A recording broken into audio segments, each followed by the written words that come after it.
أعوذ بالله من الشيطان الرجيم. بسم الله الرحمن الرحيم. بسم الله الرحمن الرحيم. الحمد لله رب العالمين.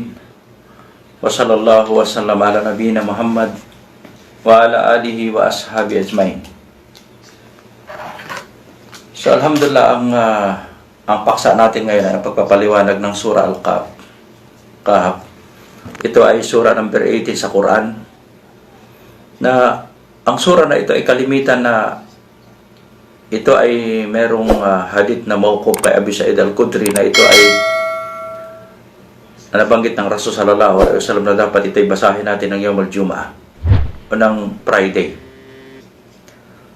So ang pinaka-sahih o authentic na hadith na nabanggit sa hadith ng Propeta Muhammad sallallahu alaihi wasallam sa mga padail o tinatawag nating kadakilaan o superiority o kagandahan ng pagbabasa ng Surah Al-Kahf, ito ay nabanggit sa Sahih Muslim at iba pa mga kutub ng Sunan.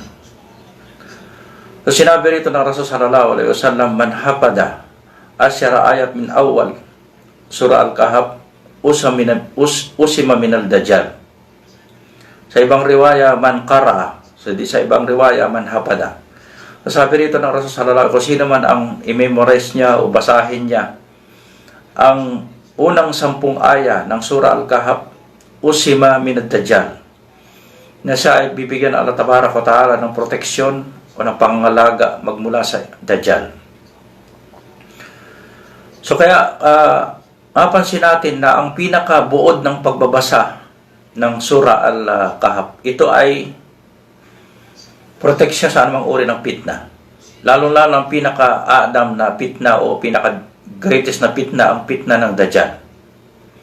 At ito ay naapektuhan talaga ng mabuti ang ating din, kaya talagang sundin natin ang mga advice sa atin ng Propeta Muhammad sallallahu alaihi wasallam. At ang Surah Al-Kahf, ito ay nirebuild sa Makkah. Ito ay Surah Makkiyah. Na nabanggit natin ang kahalagahan ng pag-intindi ng kung saan ito ni-rebuild. Ito ay napakalaki ng kinalaman sa pag-intindi ng tafsir ng Quran. Halimbawa, lahat ng mga suwar al-Makkiyah, ito ay before Hijrah. At ang mga suwar o sura na Madaniya, ito ay after Hijrah. Kaya ang Surah Al-Kahf, ito ay Surah Al-Makkiyah, at may mga ibang ulama na nagsasabi may mga ilang ayat na Surah Al-Kahf na ito ay Madaniyah. Kaya lang, ito ay isa sa pinakamahalagang mga ng tafsir na kalimitan ang ay buong surah dapat ito ay Makkiyah, buong surah Madaniyah. Maliban labang kung meron talagang clear na dalil na sinasabi na khusus o special na dalil na sinasabi merong ilang ayat sa surah na ito na hinihiwalay niya ito sa Makkah. So ang Surah Al-Kahf, ito ay mismo ang Propeta Muhammad sallallahu alaihi wasallam nagpangalan nito, katulad ng mga ibang mga surah sa Quran. Kaya katulad nga nabanggit natin sa Sahih Muslim, man hafada asyara min awal Surah Al-Kahf, sabi rito ng Propeta sallallahu alaihi wasallam. Kaya nabanggit niya rito ang pangalan ng surah. Ngayon brother, ang bawat surah ng Quran, ito ay malaki ang kinalaman sa pag-intindi natin ng buong surah. Kung anong kanyang makasid, anong kanyang pinakatalagang layunin o paksa, ano ang may dudulot sa ating aral o anong ibar, at ano ang mga pawaid sa surah na yan. Kaya lang, kung mismong titignan natin ang title ng surah, makikita natin ang mga pawaid. Sa surah pa lamang, sa title pa lamang o pangalan ng surah, kita kaagad natin ang pawaid ng surah. Kaya sabi nga ng mga ulama o mga mufassirun, na ang pinakabuod ng Surah Al-Kahf, ito ay aman, ito ay proteksyon, ito ay security, ito ay pangangalaga sa fitna, lahat ng uri ng fitna. Lalo-lalo sa fitna ng Dajjal. At ang fitna ng Dajjal ay fitna sa ating din. Kaya kung pansinin natin ang kwento ang pinaka-main na kwento sa Surah Al-Kahf. Una, ang kwento ng 7 pitya. Kasama yung kanilang aso na pangwalo. Pangalawa, ang kwento ang pitna ng sahib ng Jannatain, ng dalawang garden. Pangatlo, ang pitna kay Prophet Musa sallallahu alaihi wasallam. Pang-apat ay ang pitna kay Kedar. So ang pitna sa mga pitya o sa mga kabataan na nabanggit na sila ay pumunta sa kuweba o sa yungib. Ang pitna sa kala ay pitna ng din. Pangalawa, ang pitna sa Jannatain ay ang pitna ng kanyang kayamanan. Pangatlo, ang pitna kay Prophet Musa alayhi salam, ang pitna ng ilm o ng kaalaman. Pang-apat, kay Dzulqarnain, ang pitna ng tungkol sa mulok o kapangyarihan o posisyon sa lipunan. So yan ang pinaka-main na pitna. Nabanggit din dyan, pang-lima, sabi ng ibang ulama, ang pitna ni Iblis. Ang pinaka buod o pinagmula ng lahat ng pitna. So kaya ang katulad na nabanggit ko, ang pangalan ng Kahf o the cave o yungib o kuweba, ito ang kinuhang shelter o kaya ito ipinangalan dito sa surah na ito. Ito ang kinuhang shelter ng mga kabataan na nagtago mismo sa yungib upang pangalagaan ang kanilang din, ang kanilang Islam. Ito ay kwento ng mga Bani Israel na sila ay tumakas sa kanilang lugar, sa mga tao sa kanilang lugar na sumasamba ng maliban sa Allah Subhanahu wa Ta'ala upang pangalagaan nila ang kanilang din, ang kanilang iman, ang kanilang tauhid, na huwag silang mapunta sa shirk. Sila ay lumayo sa mga tao na mga kapirin at saka mga musyrikin. Kaya ang mga hindi ito nakukuha sa sinasabi nating sa edad o sa taas ng karunungan, at ang nabanggit dito na Allah Subhanahu wa Ta'ala ay ang mga pitya o mga kabataan na pinapangalagaan lang kanilang din. So sa panahon natin ngayon ng pandemic o pandemya, na ang ating din ay nasa panganib. Tayo ngayon ay nasa yungib o sa kuweba ng ating bahay. Hindi natin alam kung ano talagang pinagmulan ng ano na ito, ng bala na ito o waba na ito. Maraming mga haka-haka. Pero sa ating pagkakaalam na walang anumang uri ng pangyayari na dumarating sa buong sanlibutan, maliban sa ito'y kapahintulutan Allah Subhanahu wa Ta'ala, kahit ito'y kagagawa ng tao. Kaya kung ito man ay ang pinagmula ni Allah Subhanahu wa Ta'ala, ito ay dapat ating tanggapin at sumunod tayo kung anong katuruan ng Islam. At kung ito man ay kagagawa ng tao, dapat hilingin natin palagi ang suporta o proteksyon o refuge magmula sa Allah Subhanahu wa Ta'ala. Kaya binabasa palagi natin pagdating ng gabi ang huling 2 aya ng Surah Al-Baqarah. La tu'akidna in nasina o aktana pansurna alal qawmil kafirin. Na pangalagaan tayo, proteksyonan tayo sa mga ginagawang panlilinlang at anuman ang mga layunin ng mga kafirin. Lalong-lalo na ang mga kupar, sila talaga ay magtutulong-tulong para lipunin ang mga Muslim o gapiin ang mga Muslim. Kahit makikita natin minsan ang Amerika at saka ang Iran, makita natin na sila ay magkaaway, pero sa katotohanan, alam natin sa mga hadith ng Propeta Muhammad sallallahu alaihi wasallam at paliwanag ng mga ulama, ang mga kupar at ang mga Shia, sila ay kalbun wahid. Isa lamang ang puso nila. At alam natin dahil alam natin na lalabas ang Dajjal sa Ispahan, na kung saan naninirahan ngayon ang mahigit, sabi lang ngayon, sa huling survey lang, mahigit 20,000 na Yahud naninirahan sa Iran. At doon magmumula ang Dajjal. Diyan lalabas ang Dajjal sa Iran. At paglabas ng Dajjal, 70,000 na mga Iranian o mga Shia na mga Yahud ang sasama sa Dajjal, 70,000. At mahuhuli o maaabutan o mahuhuli o maaabutan ni Prophet Isa ibn Maryam ang Dajjal sa Bab al-Lud sa Palestine. So kaya nakikita natin, kunyari sila ay magkaaway, pero yan ay mga pakana lamang nila para linlangin tayo mga Muslim, pero alam natin, sila ay ating talagang kaaway. Ang Yahud, ang lahat ng mga kupar, maging ang mga Shia na nagkiklaim na sila ay Muslim, sila ay ating kaaway. So kaya ano ng title na ito, cave, kuweba. Ang kuweba, halimbawa, ang Yungib, ito isang lugar sa bundok o sa liblib na lugar malayo sa kabihasnan.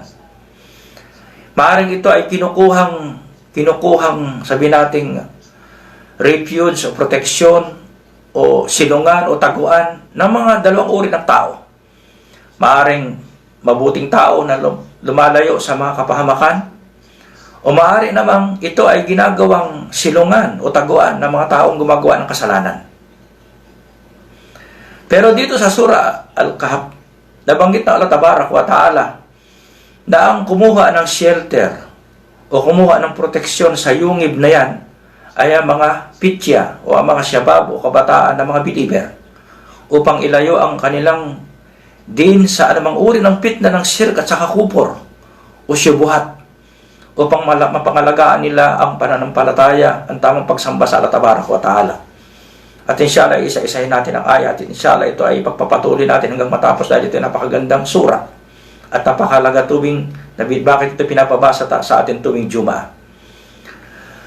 Ang Propeta Muhammad sallallahu alaihi wasallam, pansin natin, nung siya ay maghijra, ito rin ang ginawa niyang proteksyon upang mapangalagaan niya ang kanyang paglikas papuntang Madina. Sila ay pansamantala na nanatili sa yungib o sa Ghar hanggang sa sila ay makalikas sa Madina. So bakit ko binibigay ng mabuti ang na bilang isang Muslim, lalo sa panahon na ito, na ang mga fitna na dumarating sa atin, fitna ng ating din, fitna sa dunya, fitna sa ilm, fitna sa marad, sa karamdaman na ito na dumarating sa atin. So, kailangan na isang Muslim, meron siya talagang proteksyon sa mga bagay na yan. Lalong-lalo sa fitna ng ating din.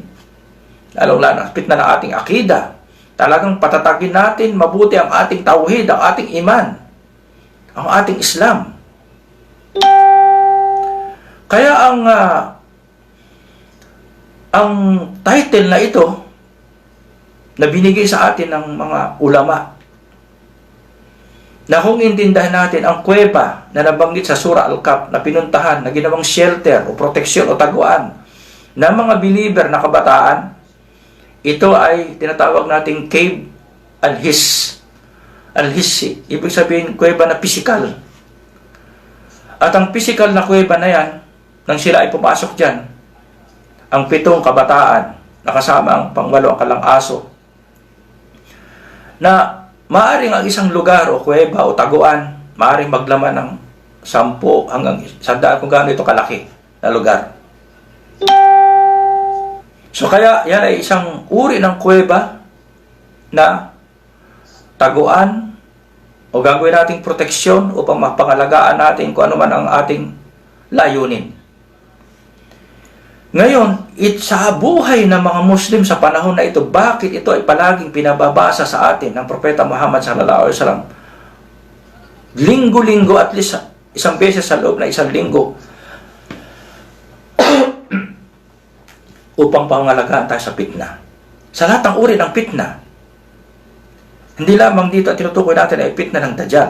Alam natin ang pinaka-worst na fitna kapag dumating ang Dajjal. Pero, ang tinutukoy natin, ito ay fitna sa buong din. Kaya, ang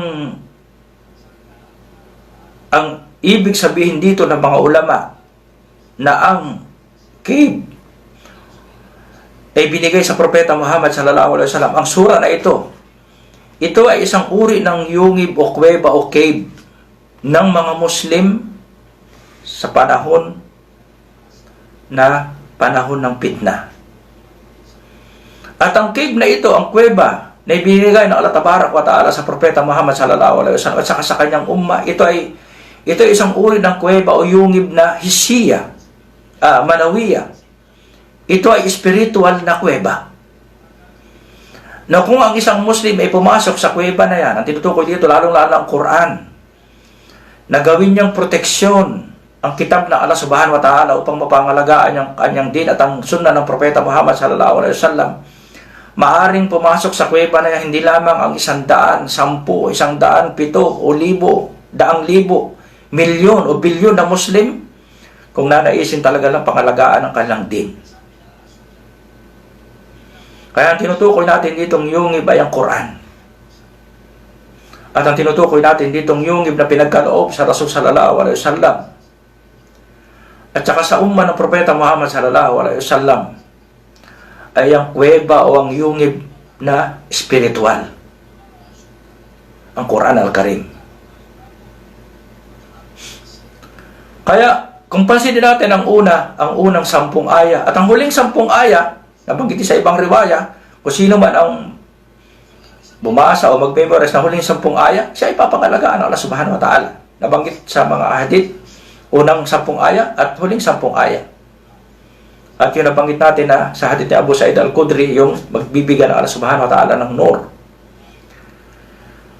So, ang unang 10 aya, talagang pangangalaga sa ating din. Ganon din ang huling 10 aya, na kung sino man, aman kana yarju lika rabbi, sabi nga rito ng Allah Subhanahu wa Ta'ala sa huli, palyamal amalan saliha wala yusrik bi ibadati rabbihi ahada. Nawag siyang magbibigay ng katamal. Kung gusto niyang siya ay buhaying magmula sa kanyang libingan sa araw ng Yawmal Ba'at, sa araw ng paghuhukom, na siya ay salama sa anumang uri ng fitna, lalo-lalo sa fitna ng shirk at ng kupur o ng din, siya ay pangalagaan ng Allah Tabarak wa Ta'ala sa Yawmal Qiyamah. So nag-umpisa ang Allah Subhanahu wa Ta'ala, sabi rito, A'udhu billahi minasyaitanir rajim. Alhamdulillahilladzi ansala ala abdihil kitab wa lam yaj'al lahu iwaja. So nag-umpisa ang Allah Subhanahu wa Ta'ala sa alhamdulillah. Ang pataha o beginning ng pag-uumpisa ng Allah Subhanahu wa Ta'ala sa Quran, 5 sura na nag-uumpisa ang Allah Subhanahu wa Ta'ala sa hamdala o sa alhamdulillah. Una-una sa surah Al-Fatiha, alhamdulillahi rabbil alamin. Pangalawa, sa surah Al-An'am, alhamdulillah alladhi khalaqa samawati wal ard wa ja'ala ad-dhulumati wan nur. Pangatlo, alhamdulillah alladhi ansala ala abdihil kitab. Ito sa surah Al-Kahf. Pangatlo, alhamdulillah alladhi ma fis samawati wa ma fil ard wa lahul hamdu fil akhirah wa huwal hakimul khabir. Ito naman ay sa surah As-Saba. Panghuli sa surah Al-Fatir, alhamdulillah fatiris samawati wal ard. So ito yung 5 surah nag-umpisa sa alhamdulillah. Kaya lang kung pansinin natin ang surah Al-Fatiha, nabanggit diyan ang spiritual at saka physical sa pagpupuri sa Allah Subhanahu wa Ta'ala na binigay niya sa ating sa ating naima o biyaya. Ganon din sa surah Al-An'am, ito naman ay mga physical na naima ng Allah Subhanahu wa Ta'ala, ang lahat ng biyaya na pinagkaloob sa atin dito sa dunya. Pero sa surah Al-Kahf, dito nabanggit dito, alhamdulillah alladhi ansala ala abdihil kitab. Ito ang pina-akbar na naima ng Allah Tabarak wa Ta'ala sa Propeta Muhammad sallallahu alaihi wasallam at saka sa kanyang umma, ang pagnusul ng kitab Al-Quran Al-Karim. Ang pagnusul ng Quran. Ito ang pinaka-akbar na naima. Kasi ito ang ating proteksyon, ito ang ating cave, ito ang ating kuweba dito sa dunya, sa lahat ng uri ng fitna dumarating sa atin. Ngayon, tayo ay nasa kuweba ng ating bahay. Marami sa atin, hindi kinukuhang proteksyon ng Quran. Kinukuha ng proteksyon yung ibang mga bagay at lalo sila napapalayo sa Allah Subhanahu wa Ta'ala. Pero kung sino man sa mga Muslim, lalo-lalo sa ganitong panahon ng pagsubok ng karamdaman na kumakalat sa buong sanlibutan o sa buong sandaigdigan, dapat nating kunin. Tayo ay pumasok sa kuweba ng Allah Tabarak wa Ta'ala na binigay sa Propeta Muhammad sallallahu alaihi wasallam. Saka sa mga mu'min, ang paghawak ng mahigpit sa kitab ng Allah Tabarak wa Ta'ala, ang Quran Al-Karim. Kaya sabi rito, alhamdulillah alladhi ansala ala abdihi. At binigay sa Propeta Muhammad sallallahu alaihi wasallam ang pinakamataas na uri ng antas ng katayuan ay isang tao na humahawak sa kanyang revelasyon, sa kanyang kitab, ang isang abid o worshipper, ang Propeta Muhammad sallallahu alaihi wasallam. Pagkatapos banggit ang kitab, ito ang napapaloob dito ang lahat ng katuruan. At ang tinutukoy dito ay ang Quran. Na binubuo, na pinagsama-sama lahat ng katuruan sa aklat na yan upang ipagkaloob ang pinakamalaking biyaya na pinadala sa buong sanlibutan, lalo-lalo sa mga taong tatanggap nito. Pagkatapos sabi ng Allah Subhanahu wa Ta'ala, walam yaj'al lahu iwaja. Ito ay binanggit na Allah Subhanahu wa Ta'ala ang katangian ng kitab na pinadala niya sa atin, na magbibigay sa atin ng shelter upang pangalagaan natin ang ating sarili sa anumang uri ng pitna o pitan. Sabi nito, walam yaj'al lahu iwaja. Hindi ito nilagyan, o ang aklat na ito, na kitab, ang Quran, wala kayong makitang iwaj. Walang anumang uri ng kadib o kasinungalingan sa kanyang mga akbar, sa kanyang mga binigay na balita, mga dalang katuruan. Walang anumang uri ng pagkakamali. Walang anumang uri ng shortcoming o pagkukulang. Ang kanyang mga batas, ito ay palaging makatarungan at kumpleto at perpekto ang dala niyang katuruan. Qayyiban, at ito ay mustaqim. Kaya ang nabanggit dito na Allah Subhanahu wa Ta'ala na katangian ng Quran, unang-una ito ay pagnapi o pag-reject ng anumang uri ng pagkukulang o kasinungalingan, anumang uri ng shortcoming ng tunay na revelasyon na magmula sa Allah Tabarak wa Ta'ala, ang Kutub as-Samawiyah. Pagkatapos sabi ito ay qayyim. Ito ay talagang ang aklat na ito ay nasa sirat al-mustaqim. Sino mang tatahak at kukunin niya na gabay o proteksyon o shelter o kuweba ang kitab na Allah Subhanahu wa Ta'ala, siya ay talagang nasa mustaqim. Siya ay nasa tamang landas, hindi siya maliligaw. Hindi siya maliligaw. Pagkatapos binanggit na Allah Subhanahu wa Ta'ala kung ano ang isa sa mga layunin na pagpapadala ng kitab. Sabi dito, liyandira ba'san shadidan min ladun wa yubashshiral mu'minin alladhina ya'maluna salihat anna lahum ajran hasana. Pagkatapos sabi dito Allah Tabarak, liyundira ba'san shadida. Indar o babala o warning upang bigyan ang mga tao ng babala. Ba'san syadida. Dito ang ba'san dito ay adab o kaparusahan, malupit na kaparusahan. So kalimitan, bakit ang mga tao binibigyan ng babala o paalala o warning sa mga bagay na kapahamakan o danger? Kahit dito sa dunya, ang ating gobyerno, ang ating mga magulang, ang mga taong naghahangad ng kabutihan, lagi tayong pinaalalahanan o binibigyan tayo ng babala na huwag tayong gumawa ng ganitong bagay, huwag tayong pumunta sa ganyang bagay, huwag natin ganyang bagay, huwag natin sabihin yung ganyang bagay, huwag natin gawin yung ganyan, upang huwag tayong mapahamak. So dito, binigyan tayo ng Allah Subhanahu wa Ta'ala ng babala na ang mga taong gagawa ng mga kasalanan at hindi nila kukunin ang Quran na gabay, so meron nag-iintay sa kanilang malupit na kaparusahan. Wa yubashshiral mu'minin. At ito naman ay bisyara o magandang balita sa mga mu'min, ang mga mu'min o ang mga tao na kukunin lang shelter ang Quran o tagapangalaga ang Quran, ang kitab na Allah Subhanahu wa Ta'ala. At ang salitang bisyara, sabi nga ng mga ulama o ng mga ahlul lugha, na ito isang uri ng balita o magandang balita sa darating na mga pangyayari sa panghinaharap. Dahil halimbawa, sabi natin, bisyara tungkol sa Jannah, o bisyara o magandang balita tungkol sa malaking gantimpala sa kabilang buhay. Ito ay mga bagay na hindi pa nangyayari. Ito ay sa panghinaharap. So ito ang ibig sabihin ng salitang bisyara o magandang balita. وَيُبَشِّرَ الْمُؤْمِنِينَ الَّذِينَ يَعْمَلُونَ الصَّالِحَاتِ. Ito ay magandang balita do sa mga mu'min, o sa mga taong may iman na tinanggap nila ang lahat ng katuruan ng Allah Subhanahu wa Ta'ala, at isa sa nabanggit sa arkanul iman ay ang kitab ng Allah Subhanahu wa Ta'ala. Pagkatapos binanggit ang kanilang katangian, isa sa kanilang katangian na sila ay believer, alladina ya'maluna as-salihat,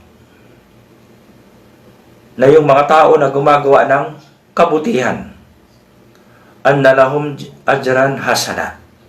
At dito tinutukoy ditong ajar o tawab o gantimpala na hasana ay ang Jannah. Walang pagkakaiba ang mga pasirun. Ang tinutukoy ditong ajran hasana ay ang paraiso, ang Jannah. Na anong kapalit ng Jannah na yan? Ang kalang tamang paniniwala at patuloy na paggawa ng kabutihan. So inshallah, hindi natin ito muna masyadong hahabaan at medyo ngayon inshallah kahanda tayo sa para sa Eid inshallah. Sallallahu wa sallam ala nabiyina Muhammad wa ala alihi wa ashabi ajmain. Subhanakallah wa bihamdika asyhadu an la ilaha illa anta astaghfiruka wa atubu ilaik. Assalamualaikum warahmatullahi wabarakatuh.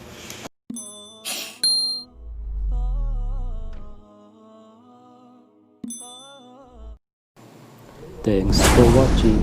Like and subscribe if you want to see more video.